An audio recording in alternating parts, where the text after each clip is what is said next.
আজকে 18 বছর যাবত এই হসপিটালে সেবা নিচ্ছি। আলহামদুলিল্লাহ ভালো। এখন সবসময় কি ভালো খারাপ মিলাই তো হয়।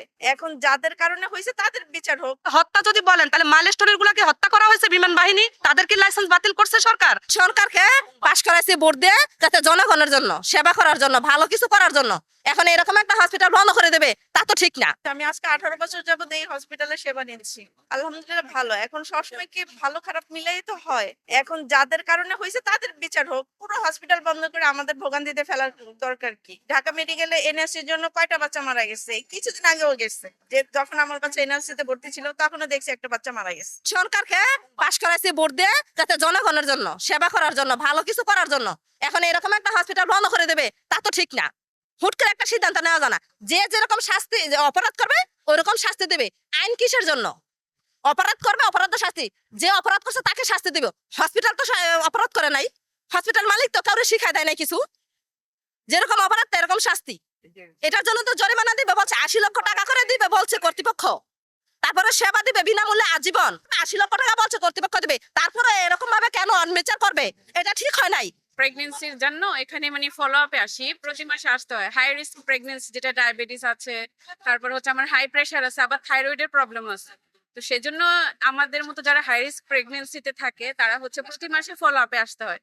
তো আমি এখানে প্রতি মাসে আসি। তো আজকে আমি গত বৃহস্পতিবার এসে এরকম পরিস্থিতি দেখে গেছিলাম। এখন আমি আজকে সকালে আসছি, আমার আজকেও আসার কথা ছিল।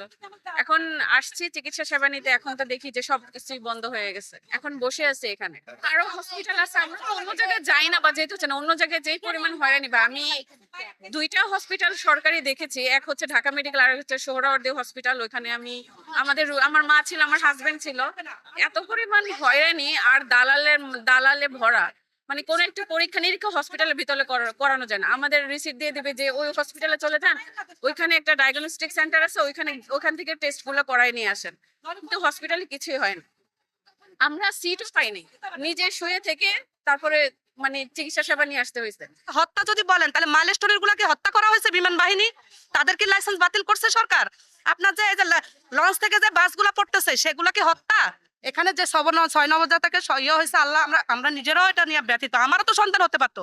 তো সেই জন্য যেটা হয়েছে, আমি মনে করি সরকার এখানকার কর্তৃপক্ষ মিলে সমাধান করুক। আমি নিজে গত মাসে এখানে অপারেশন হয়েছি, এখন আমার ফলো আপ চলতেছে ভাই। এর মধ্যে যদি বন্ধ হয়ে যায় আমি নতুন করে কোন ডাক্তারের কাছে যাব?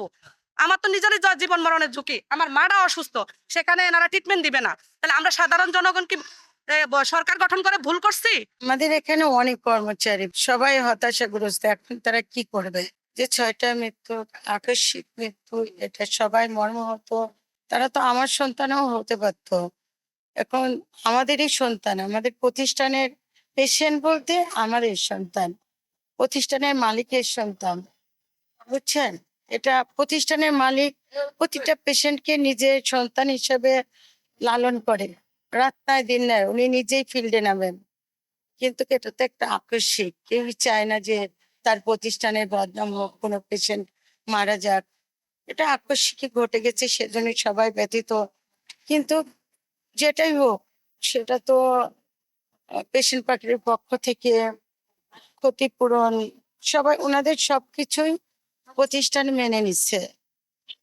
ভর্তুকি যা দেবার, ওদের যত প্রকার ফ্যাসিলিটি সবকিছুই মেনে নিচ্ছে।